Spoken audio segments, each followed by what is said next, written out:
Before the first light of dawn touches the rooftops of the city, the streets are already filled with silence. A thick grey fog drifts slowly between the wooden houses and narrow alleys, carrying the smell of smoke, damp timber, and something far more unsettling, the lingering scent of sickness. Somewhere in the distance a church bell tolls once, then again its echo fading through the mist like a warning carried across the sleeping city. You stand there at the edge of this medieval world, stepping into a place where fear has become part of everyday life. It is the middle of the 14th century, and the Black Death is sweeping through Europe with a force that no one fully understands. From the perspective of modern historians, especially those studying the past from across the Atlantic in the United States, this moment represents more than just a medical catastrophe. It is a window into how ordinary people endured the collapse of certainty. History books often speak of kings, wars, and powerful rulers. But when scholars reconstruct the reality of life during the plague, they find that the true story lies in the daily routines of workers, the craftsmen, builders, and laborers who kept cities alive even as death spread through their streets. Among them are the carpenters.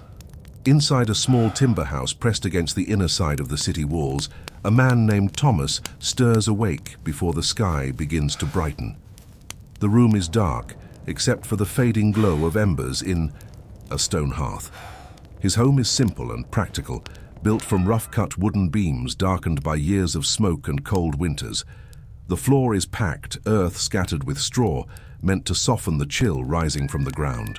In one corner sits a wooden chest, and inside it rests everything that allows him to survive in this uncertain world, the tools of his trade.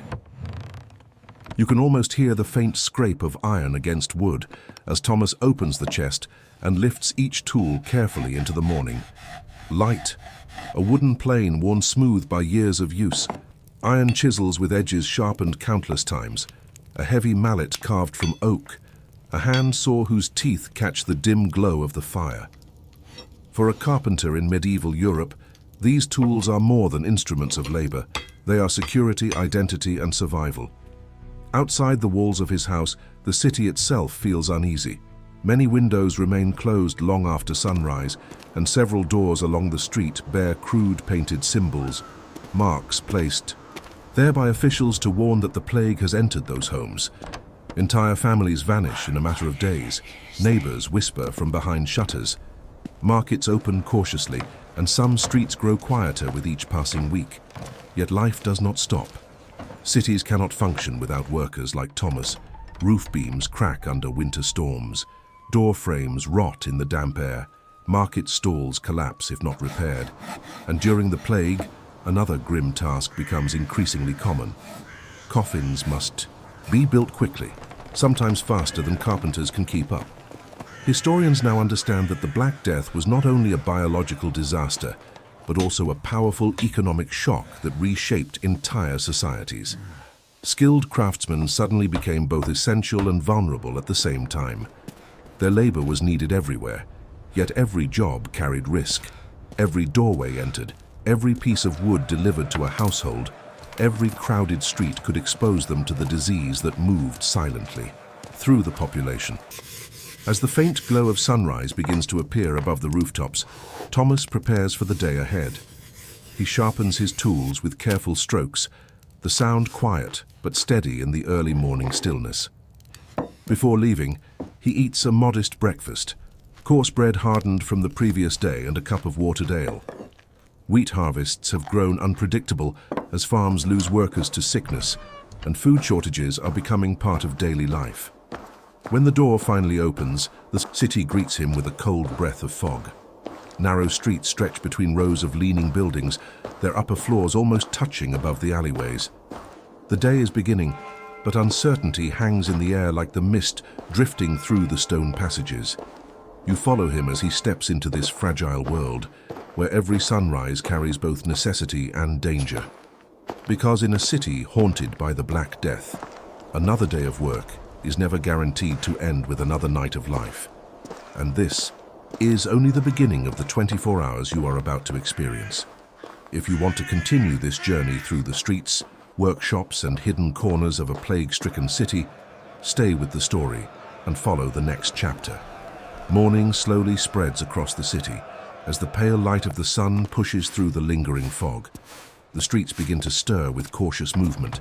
Doors creak open, footsteps echo against stone walls, and the quiet hum of daily labor returns to a place that has learned to live beside death. You walk beside Thomas as he makes his way through narrow alleys that once overflowed with merchants, animals, and travelers. In better years, these streets would be loud with bargaining voices and the clatter of carts. But now the rhythm of the city feels slower, uncertain, as if every person moving through it carries the invisible weight of the plague. Carpenters like Thomas have always been essential to medieval cities, but their work has never been simple. Long before the plague arrived, they were responsible for shaping the physical skeleton of urban life. They built door frames and staircases, repaired broken wagons, reinforced the wooden beams that held houses upright, and crafted tables, chests, and benches used in homes, taverns, and markets. Even the massive gates protecting the city walls depended on carpenters, who knew how to shape thick oak into structures strong enough to withstand storms, time, and war. But the Black Death has changed everything. The needs of the city have shifted from growth to survival. Many construction projects have been abandoned as families disappear and entire neighborhoods fall silent. Instead of building new homes, carpenters are now repairing neglected ones, sealing doors, reinforcing abandoned structures, and responding to a grim new demand that spreads across every district of the city. Coffins. You notice it almost immediately as Thomas approaches the workshop where he works alongside several other craftsmen. Outside the door, rough wooden planks lean against the wall in tall stacks, far more than would normally be needed for ordinary carpentry work. Inside, the smell of fresh sawdust mixes with the sharper scent of pine resin used to preserve the wood.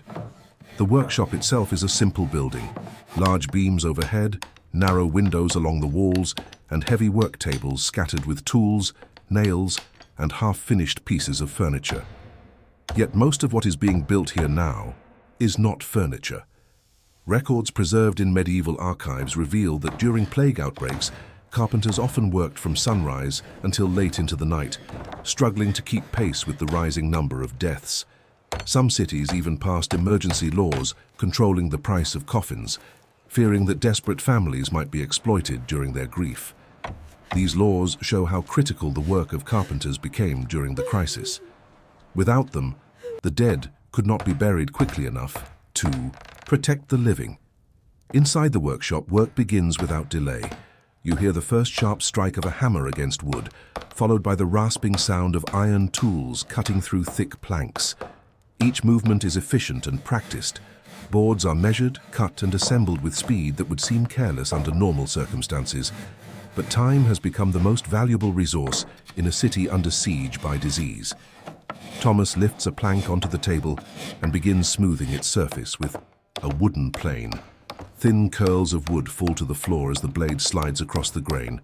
Nearby, another carpenter drives iron nails through a coffin lid, sealing it shut with quick, heavy strikes. The rhythm of hammering grows louder as the room fills with the steady percussion of labor. Every carpenter here understands what their work now represents. Outside the door, the world remains dangerous. Customers arrive carrying orders from households where illness has already appeared. Some stand at a distance while speaking, unwilling to come too close. Others cough quietly behind cloth coverings wrapped around their faces. A cart might arrive from a distant street loaded with broken furniture, a damaged wagon wheel, or planks salvaged from a house where no one survived. Every object entering the workshop carries uncertainty. Even touching a piece of wood that has traveled through the city might mean exposure to the sickness spreading invisibly from house to house. Yet, stopping work is not an option. Without carpenters repairing essential structures, entire sections of the city could fall into disrepair. Gates protecting the walls would weaken, market stalls would collapse, homes damaged by neglect would slowly decay. Urban life depends on craftsmen who continue working even when fear surrounds them. Historians studying these events centuries later often describe carpenters as silent pillars of survival during the plague years. Their labor supported both the living and the dead. maintaining the fragile balance that allowed cities to endure despite unimaginable loss. As the hours pass, the workshop grows warmer, despite the cool air outside. Sweat forms on the workers' faces, while fine clouds of sawdust drift through the sunlight entering the narrow windows. The floor becomes covered in wood shavings and scattered nails. Another coffin is lifted from the table and set aside against the wall, ready to be delivered before the afternoon ends. For a moment, the hammering slows as the men pause to wipe their hands and stretch tired muscles. But the quiet does not last long. There is always more wood to cut, more planks to shape, more work waiting. And as you look around the workshop, you realize that the day has only reached its middle. The sun now stands high above the rooftops, yet the city's struggle for survival continues without pause. If you want to keep following these 24 hours inside a medieval city fighting the Black Death, stay with the story and prepare to step into the next chapter. As the afternoon settles over the city, the weight of the plague becomes impossible to ignore. The early hours of labor may have filled the streets with the sounds of tools and movement, but by this point in the day, a quieter tension begins to take hold. You feel it in the cautious glances people exchange as they pass one another, in the distance people keep between their bodies, and in the uneasy silence that lingers in the spaces where laughter and conversation once filled the air. The Black Death is not only attacking the body of the city, it is pressing heavily on the minds of everyone who still remains. For the people of medieval Europe, disease is rarely understood through science. Instead, it is interpreted through faith, fear, and long-held beliefs about the forces that shape the world. Many are convinced that the plague is a punishment sent by God, a sign that humanity has strayed too far from righteousness. In response, the city fills with acts of devotion meant to seek mercy. You begin to notice small religious gatherings forming along the streets. Groups of believers walk slowly through the city, carrying wooden crosses and chanting prayers. Priests lead processions through narrow alleys, their voices echoing against the stone walls as they ask for divine protection. Some people kneel in the open streets, their hands raised toward the sky, as if hoping their pleas might reach heaven before the sickness reaches their homes. Carpenters like Thomas find themselves involved in these expressions of faith more often than they once did. In addition to the endless demand for coffins, many workshops are now asked to produce religious objects. Simple wooden crosses, altars for temporary shrines, and carved figures meant to inspire prayer and repentance. These objects appear everywhere in the city, standing in doorways, mounted on walls, or placed in public squares where frightened citizens gather to pray. By mid-afternoon, the constant hammering in the workshop begins to slow. Muscles ache from hours of labor, and the thick air of the room feels heavy with sawdust. Thomas sets down his tools for a moment and steps outside, drawn by the distant sound of bells ringing from the nearby church. For many people during the plague years, moments of prayer become as essential as food or shelter. You follow him across the narrow street and into the dim interior of the church. The shift in atmosphere is immediate. Outside, the air smells of wood smoke and damp stone, but inside the building the scent of incense drifts through the darkness. Dozens of candles flicker along the walls, casting soft golden light across rows of kneeling figures. Some whisper prayers quietly, while others remain completely silent, their heads bowed as if listening for reassurance in the stillness. In moments like this, faith becomes more than ritual. It becomes a form of survival. Historians studying the Black Death often point out that psychological endurance was just as important as physical health. Without explanations for the disease, communities relied on spiritual meaning and daily routines to maintain a sense of order in a world that suddenly felt unpredictable. Churches became places where fear could be shared, where grief could be expressed, and where people could gather without completely surrendering to despair. After a short time, Thomas rises and leaves the church, returning once again to the streets where the realities of the plague remain unavoidable. As the afternoon stretches on, the city grows quieter. Fewer people move through the markets, and some shops close earlier than usual. Occasionally, the creaking sound of wooden wheels echoes through the alleys as carts pass by carrying covered shapes toward burial grounds outside the walls. For carpenters, these sights are painfully familiar. They build the coffins that hold the dead. They repair the carts that transport them. They maintain the wooden beams and structures that allow the living to continue their daily routines, even while loss spreads through the community. And yet, despite their role in this grim cycle, they are not immune to the same fears that haunt every citizen. Every cough heard in a crowded street draws attention. Every fever reported by a neighbor becomes a quiet warning. In a city gripped by plague, illness can move from one household to another with terrifying speed, and everyone knows how quickly. A normal day can transform into tragedy. Still, the work continues. Survival in a medieval city depends on cooperation. Bakers must bake bread. Blacksmiths must shape iron. Carpenters must keep the structures of the city standing. If too many workers stop, the fragile system holding urban life together begins to unravel.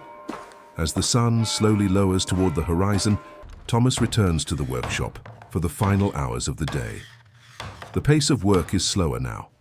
Arms are tired, and the men speak, little as they focus on finishing the tasks that remain. Another board is measured. Another lid is fitted into place. Another coffin rests quietly against the wall. Outside, the golden light of evening spreads across the rooftops.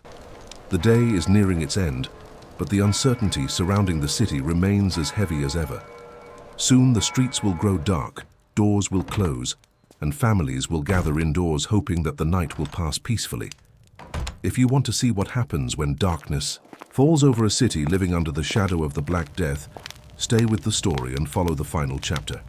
As the final light of day fades behind the rooftops, the city slowly retreats into silence. The narrow streets that carried the sounds of work throughout the morning and afternoon now begin to empty as people withdraw into their homes. Doors close carefully, shutters are pulled tight against the night air, and small lanterns flicker in windows like distant stars. In a city touched by the plague, darkness brings both relief and unease. Many believe that keeping distance from others might offer some protection, even if no one fully understands how the disease truly spreads. You walk with Thomas as he leaves the workshop and begins the journey back to his home near the city walls. The streets are illuminated only by scattered torchlight and the dim glow of oil lamps hung outside a few buildings. The air has grown cooler, carrying the faint smell of smoke from hearth fires, burning behind closed doors. Footsteps echo softly against the stone as he moves through the quiet alleys, passing houses that appear almost lifeless from the outside. In some places, wooden crosses remain painted on doors where the plague has already taken its toll, silent reminders of how fragile life has become. Days like this have become routine for the workers who remain in the city. Carpenters, blacksmiths, bakers, and other craftsmen continue their labor even as the population shrinks around them. Their work rarely appears in grand chronicles or royal records, yet historians looking back from centuries later recognize how essential these ordinary people were during one of the deadliest pandemics in human history. They were not heroes celebrated in songs or monuments, but without their skills and persistence, the structure of urban life would have collapsed far more quickly. You begin to understand this as Thomas reaches the door of his modest house and steps inside. The familiar space feels quiet after the long day. The same rough timber walls surround the small room, and the hearth glows faintly as he adds a few pieces of wood to the fire. Before resting, he turns his attention to the most important tools he owns. Each one is cleaned carefully, the metal edges wiped free of sawdust and resin before being placed back into the wooden chest beside the bed. Iron tools are costly in this world, difficult to replace, and essential for survival. A carpenter who loses his tools loses his livelihood. Once the work of the day is truly finished, Thomas sits near the hearth and eats a modest evening meal. The food is simple. Bread, perhaps a small portion of stew if ingredients are available. But after hours of labor, it is enough to restore some strength. The fire crackles softly while shadows dance across the walls, creating a moment of calm that contrasts sharply with the uncertainty outside. Yet even here, the presence of the plague cannot be completely escaped. From somewhere in the distance, a church bell begins to ring slowly through the night air. The sound carries across rooftops and through dark streets, marking the passing of another life lost within the city. Bells like this have become painfully familiar during these years. Each one reminds the community that the disease continues its quiet advance. Modern historians estimate that the Black Death claimed the lives of tens of millions of people across Europe. Entire villages disappeared from maps, and many cities lost large portions of their populations within only a few years. The shock of this disaster permanently altered the economic and social structure of the medieval world. Yet history rarely moves in only one direction. From the devastation of the plague emerged unexpected change. With so many workers gone, skilled craftsmen suddenly became more valuable than ever before. Labor shortages forced cities and landowners to offer better wages and improved conditions to attract workers. For tradesmen like carpenters, this shift slowly created new opportunities that had been unimaginable before the plague. Looking back from the perspective of the modern world, the story of workers like Thomas reveals something important about how civilizations endure. Kingdoms may be led by rulers and defended by armies, but they are sustained by the daily efforts of ordinary people who continue building, repairing, cooking, farming, and crafting, even when fear surrounds them. As the fire in the hearth slowly fades and the quiet of night settles over the city, you realize that this single day has revealed more than the routine of a carpenter's life. It has shown how resilience and cooperation allow communities to survive even the darkest chapters of history. The struggles of medieval craftsmen remind us that civilization has always rested on the shoulders of people whose names rarely appear in history books. Their work continues quietly, day after day, holding the fragile structure of society together. And if this journey through a single day during the Black Death helped you see history in a new way, continue exploring these stories and stay with the channel for the next documentary.